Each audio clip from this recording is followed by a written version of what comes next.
Bismillahirrahmanirrahim. Assalamualaikum warahmatullahi wabarakatuh. Sebelumnya, izinkan saya memperkenalkan nama terlebih dahulu. Nama saya Aldi Firdaus. Saya dari kelas R3B dengan NPM 202045500189. Di sini saya akan mempresentasikan hasil tugas besar saya dalam perkuliahan Studio Perancangan Arsitektur 2 atau Stupa 2 yang diajarkan oleh Ibu Nia Suryani SARS MARS. Di sini saya akan mempresentasikan apa yang akan saya rancang dalam tugas besar ini. Dalam tugas besar ini, saya merancang sebuah leisure park atau taman rekreasi. Sebelum itu, saya membuat terlebih dahulu analisis terhadap tipologi bangunan terkait leisure park. Nah, jadi leisure park yang saya bangun ini terkait masalah fungsi bangunan itu, lalu tujuan dan perancangannya. Dalam fungsi bangunan, jadi leisure park ini dijadikan sebagai sarana rekreasi yang kaitannya dengan penggemar anime atau pencinta anime. Nah, tujuannya itu sendiri adalah menjadikan sebuah kawasan yang cocok untuk tempat berkumpul komunitas ataupun mempunyai hobi yang sama terkait kecintaannya terhadap anime atau manga. Nah, di sini juga saya melampirkan tentang pengenalan aktivitas dan kebutuhan ruang, seperti aktivitas pada zona parkir, itu untuk memarkir kendaraan, lalu zona ruang pengelola itu sebagai pengelola gedungnya atau leisure park itu sendiri dan lain-lain. Lalu tipe bangunan yang saya bangun, lalu ada peran sosialnya juga termasuk pada pola aktivitasnya hingga pada kualitas standar ruang yang uh, di, disarankan. Jadi di sini selanjutnya saya dalam merancang terlebih dahulu setelah menganalisis tipologi leisure park, saya menganalisis presiden. Dalam analisa presiden yang saya buat ini, itu terdapat dua analisa, yaitu dari dalam negeri dan juga luar negeri. Adapun kalau dari dalam negeri ini adalah dusun similir. Jadi di dusun similir ini mempunyai konsep yaitu taman ekologi. Jadi berkonsep arsitektur ekologi. Jadi saling menguntungkan antara si bangunan dan juga si lingkungannya. Dan juga seperti ini bentuk dari dia tapak bangunan dari si analis dusun similarnya. Selanjutnya di sini kita mengetahui bahwasanya sirkulasi dari dusun similar ini memiliki dua gerbang masuk dan juga dua gerbang keluar, yaitu ada gerbang barat dan juga gerbang timur dengan adanya 7 bangunan utama yang mengarah pada berbagai macam wahana. Dan juga di sini terdapat jembatan senggol dan juga alas tirta yang dimana jembatan senggol dan juga alas tirta ini terpisah. Jadi tapi pada ujungnya dia tetap sama. Dia juga kalau alas tirta ini sesuai namanya dia itu hutan, jadi berkaitan dengan hutan. Dan kalau misalnya kita ilustrasikan seperti ini. Dan juga untuk banyak uh, fasilitas yang diberikan di dosis similar ini seperti kandangan dan juga fasilitas permainan lainnya. Selanjutnya di sini saya menganalisa terhadap hubungan ruangnya seperti dia dari awal masuk hingga ke loket hingga dia keluar lagi. Nah, kalau dalam pendoningnya sendiri seperti ini. Di sini ada area dari publik, service, juga ada semi semi publik, lalu ada privasinya. Nah, di sini kalau orientasinya sendiri ini dia itu uh, menghadap ke arah utara, jadi dia untuk pencahayaannya juga maksimal dari arah sebelah kanan si bangunan. Nah, untuk lautan lingkungannya itu dia dekat dengan hotel, dekat dengan penginapan, view-nya itu langsung menghadap ke arah pegunungan, dan itu uh, sudah saya analisis terlebih dahulu. Selanjutnya di analisa kedua itu mengenai dari luar negeri, yaitu Tokyo One Piece Tower. Yang dimana Tokyo One Piece Tower ini mempunyai uh, uh, beberapa lantai yang isinya ini terdiri atas beberapa fasilitas permainan dan juga ada bagian komersial seperti Tokyo, maksudnya ada toko, lalu ada restoran, dan itu uh, sudah lengkap dengan adanya berbagai macam keperluan-keperluan dari si pecinta anime, khususnya anime One Piece ini. Nah, di sini dalam sirkulasinya sendiri itu saya jabarkan dari sirkulasi lantai 1 hingga ke lantai 4. Nah, di lantai 4 ini mempunyai jenis dari jenis-jenis sirkulasi lantai ini mempunyai beberapa perbedaan, dan perbedaan itu yang menjadi daya tarik dari si tempat rekreasi ini.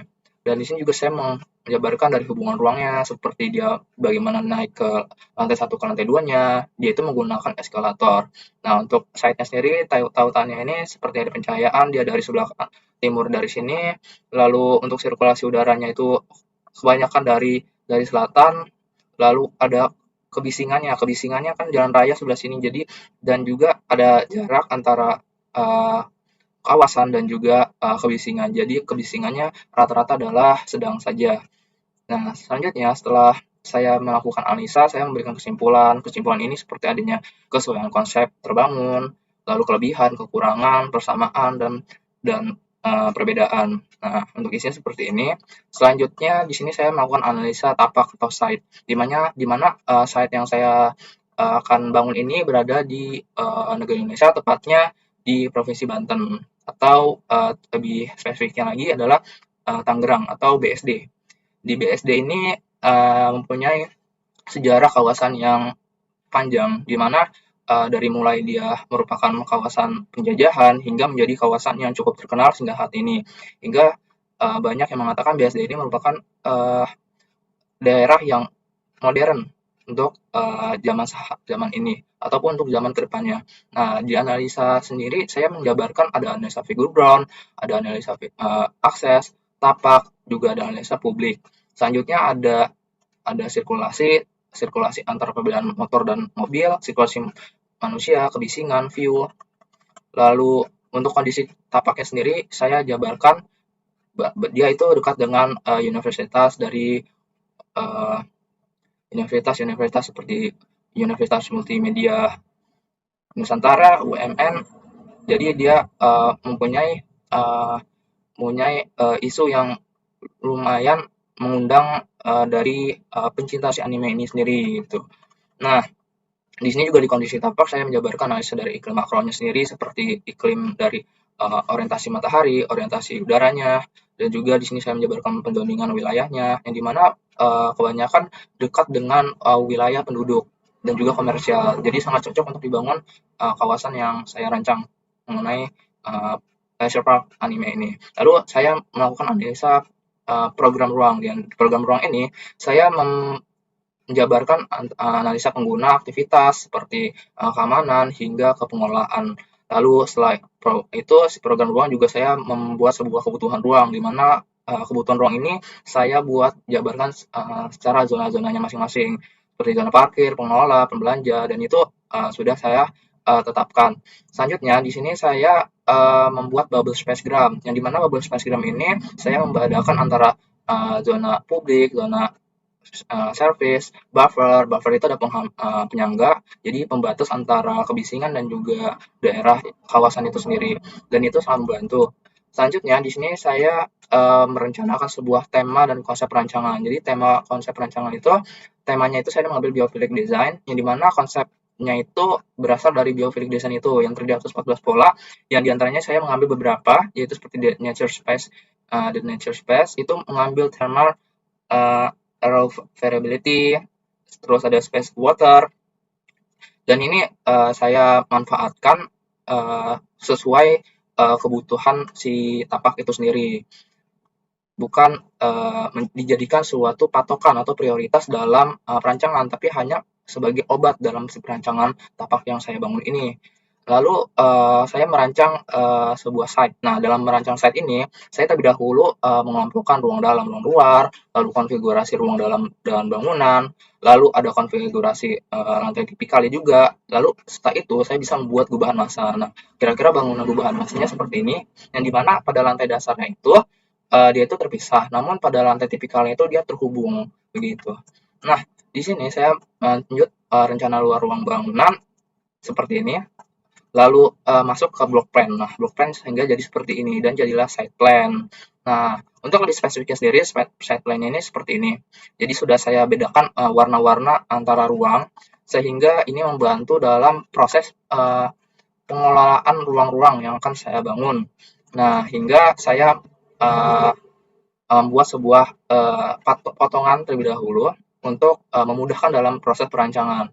Nah, potongan ini adalah potongan site yang saya tambahkan massa dari si bangunan itu sendiri. Selanjutnya, di sana saya membuat denah denah dari wahana, salah satu fasilitas yang saya adakan di dalam leisure park ini. Jadi ada dua wahana di outdoor itu sendiri. Salah satunya saya ambil ini outdoor.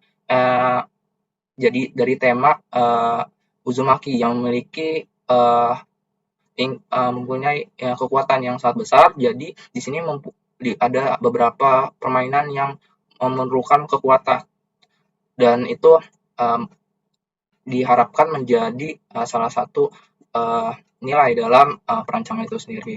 Lalu ini ada bentuk tapaknya, itu ada tapak depan, belakang, samping kanan, dan kiri. Selanjutnya ada denah. Nah, di denah ini tadi kan saya sudah sebutkan bahwasanya denah pada lantai tipikal ini terpisah.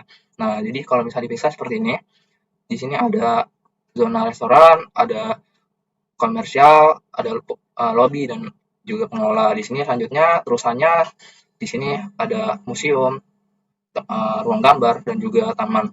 Nah, jika di tipikalnya seperti ini. Jadi di sini ada bioskop dan juga museum juga. Di sini ada wahana-wahana permainan lainnya.